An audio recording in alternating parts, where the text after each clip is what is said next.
তখন আমার বয়স 22। আমাদের ফ্ল্যাট তৈরি হচ্ছে কিছুদিন। আমরা একটা বাড়িতে ভাড়া থাকতাম। এক বিধবা মহিলার বাড়ি একা থাকতেন। তিনি আমাকে খুব ভালোবাসতেন আর বিশ্বাস করতেন। আমার ধারণা আমি দেখতে খুব একটা ভালো না, কিন্তু মেয়েরা বলে আমি নাকি হ্যান্ডসাম। জানি না তারা কি দেখে আমার ভিতর। আমি বাড়িওয়ালিকে মাসিমা ডাকতাম।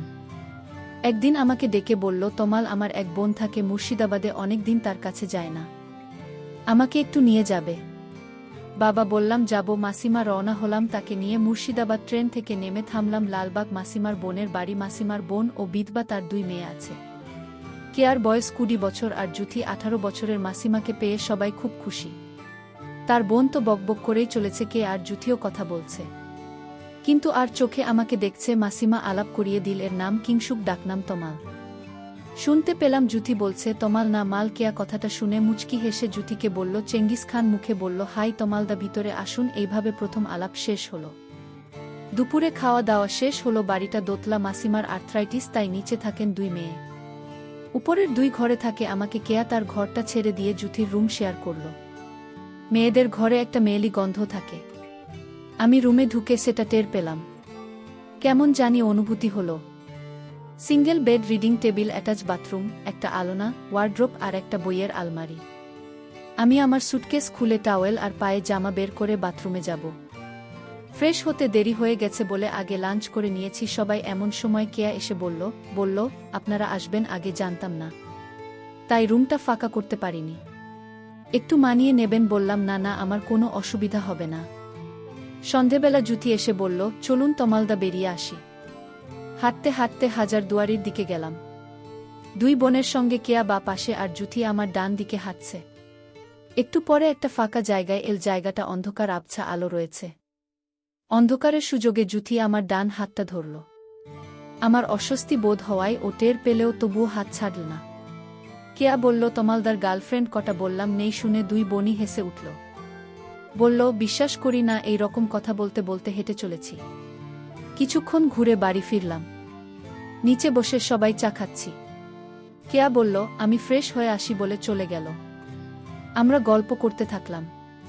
কেয়া ফিরল প্রায় 1 ঘন্টা পর। হেসে বললাম, বাথরুমে ঘুমিয়ে পড়েছিলে নাকি? ও কিছু বলল না, শুধু হাসছে, কিন্তু ওর চোখমুখ কেমন জানি লাল হয়ে আছে। খুব শেষ ও লাগছে না। আরও কিছুক্ষণ গল্প করার পর আমি উঠলাম।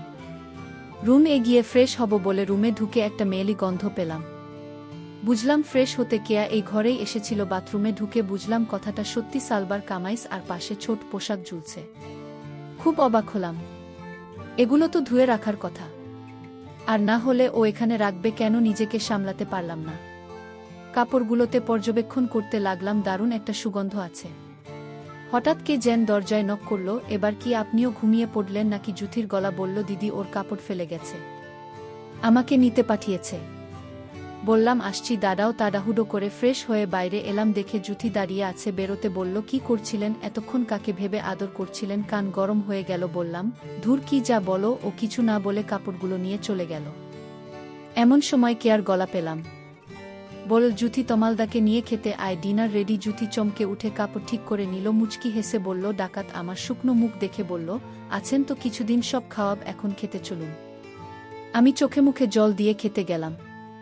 নিচে মাসিমার বোন বলল, কোনো অসুবিধা হচ্ছে না তো? বাবা, তোমার মেয়ের সমস্যায় মারা যাওয়ার পর 2 মেয়েকে নিয়ে থাকি, যত্ন আত্তি করতে পারি না।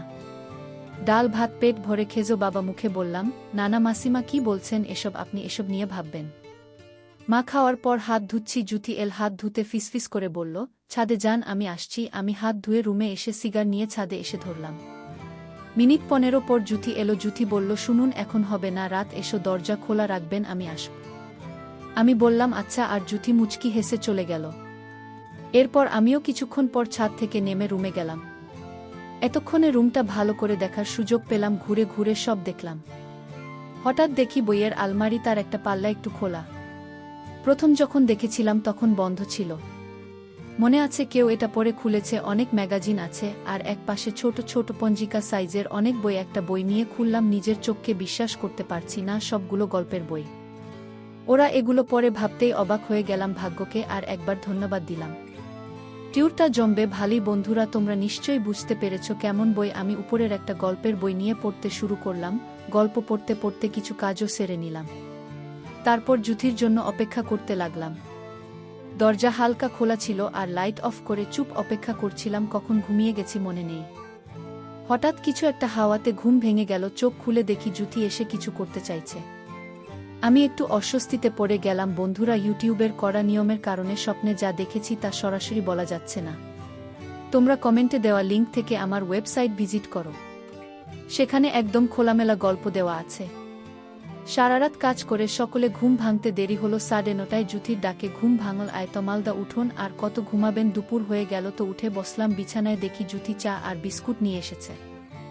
আমি ওর হাত থেকে চা নিলাম, সাইড টেবিলে রেখে বাথরুমে গেলাম। মুখে চোখে জল দিতে ফিরে এসে চাই চুমুক দিলাম। বললাম, থ্যাঙ্কস জুথি, চাটা খুব দরকার ছিল। জুথি বলল, আজ সারাদিন বাড়িতে কেউ থাকবে না, শুধু আপনি আর আমি। আপনি যা হুকুম করবেন সব করব। আমি চমকে উঠলাম, বাড়িতে কেউ থাকবে না মানে? জুথি বলল, দিদি কলেজ গেছে, ওখান থেকে বন্ধুর জন্মদিনে যাবে। ফিরতে ফিরতে রাত 10টা। মা আর মাসি একটু পরে বহরমপুর যাবে, ছোট মামার বাড়ি, দুদিন পর ফিরবে। আপনাকেও নিয়ে যেতে চেয়েছিল। আমি বললাম, তমালদা থাক না ওখানে, ও কি করবে? ওখানে থাকলে আমাদের পাহারাও দিতে পারবে, মুর্শিদাবাদটাও ঘুরে দেখতে পারবে, তোমরাও নিশ্চিন্তে কদিন ঘুরতে পারবে। তাই রাজি হলো। আমি বললাম, শিয়ালকে মুরগি পাহারায় রেখে যাচ্ছেন জুথি আর আমি দুজনে হেসে উঠলাম। জুথি বলল, যান, ফ্রেশ হয়ে নিন, ওরা এখনই বেরোবে, ড্রাইভার এসে গেছে। আমি ওকে বলে বাথরুমে ঢুকলাম। 10টা 30 নাগাদ মাসি মারা রওনা হলো। আমাকে বলে গেল, তোমার ভরসায় রেখে গেলাম, ওদের সাবধানে থেকো। বললাম, চিন্তা করবেন না মাসিমা, নিশ্চিন্তে ঘুরে আসুন, আমি দুজনেরই খেয়াল রাখব। গাড়িটা চলে যেতে জুথি দরজা বন্ধ করল। সাথে সাথেই কিছু ঘটনা ঘটল। ঘণ্টাখানেক পর দুপুর হয়ে গেছে। দুজনে স্নান করে দুপুরের খাবার খেয়ে নেব। সকাল থেকে লাঞ্চ পর্যন্ত 3 কিস্তিতে কাজ করেছি আমরা। এত কাজ করে দুজনে একটু ক্লান্ত হয়ে পড়েছিলাম। তাই লাঞ্চের পর কেয়া ঘরে, মানে যে ঘরে আমার থাকার ব্যবস্থা হয়েছে, সেখানে দুজনে গল্প করছিলাম। কেয়া ফিরতে এখনো অনেক দেরি, কেবলমাত্র 4টা বাজে। কেয়া ফিরবে 10টা নাগাদ। বললাম, একটা কথা জিজ্ঞেস করব, জুথি রাগ করবে না তো? জুথি বলল, করো, রাগ করব না। বললাম, কতজনের সাথে সময় কাটিয়েছ আমার আগে? জুথি বলল, এটা কি বলতেই হবে? আমি বললাম, না না, তোমার ইচ্ছা হলে নাও বলতে পারো, তবে আমাকে বললে কোনো ক্ষতি নেই। একটু চুপ করে থেকে জুথি বলল, তোমার আগে 4 জনের সাথে সময় কাটিয়েছি। প্রথম সময় কাটিয়েছি আমার প্রাইভেট টিউটরের সাথে, আমাদের বাড়িতে পড়াতে আসতো সে। তারপর দ্বিতীয়বার সময় কাটিয়েছি আমার এক জামাইবাবুর সাথে, তাদের বাড়িতে বেড়াতে গেছিলাম সামার ভ্যাকেশনে। তৃতীয়বার সময় কাটিয়েছি আমার বয়ফ্রেন্ডের সাথে। চতুর্থবার আমার কসিন মানে বড় জেঠুর ছেলের সাথে। পঞ্চম হলে তুমি। একটা কথা বলছি, তোমার সাথে থেকে আমার যতটা ভালো লেগেছে অন্য কারো সাথে থেকে ততটা ভালো লাগেনি। আমি বললাম, আর কেয়াও সম্ভবত অনেক মানুষের সাথে সময় কাটিয়েছে। জুথি বলল, ও আমার থেকে অনেক এগিয়ে আছে। এই বিষয়ে গল্প করতে করতে রাত হয়ে এল। আমি আর জুথি ফ্রেশ হয়ে নিলাম। রাত 10টার আগেই কেয়া বাসায় চলে আসলো। ঘরে ঢুকেই আমাকে একটা ইশারা করল। বুঝতে পারলাম কাজের জন্য ডাকছে। আমিও তড়িঘড়ি পরে চলে গেলাম কেয়ার রুমে। এদিকে জুথি নিজের রুমে রেস্ট করছে। বেচারির উপর দিয়ে অনেক ধকল গেছে। আমি কেয়ার রুমে যেতেই দেখি একটা হালকা নাইটি পরে বসে আছে। অনেক অজানা কিছু দেখা যাচ্ছিল রুম এর মধ্যে। ধীরে ধীরে রুমের হাওয়া বদলাতে থাকে। এখানে ঘুরতে এসে আমার ভাগ্য বদলে যায়। একদিনে এত কিছু হয়ে যাবে কোনোদিন ভাবিনি। 40 মিনিট পর কে আর আম্মু আমাকে ফোন দিয়ে বলল, আমার 2 মেয়ে কি ভালো আছে বাবা? আমি বললাম, ওরা অনেক সুখে আছে মাসিমা, আপনারা চিন্তা করবেন না। অনেক যত্নে রেখেছি। আমার কথাগুলো কে আর শুনছিল আর মুচকি হাসছিল। এভাবে ততদিন সময় কাটতে লাগলো যতদিন না তারা বাড়িতে আসছে।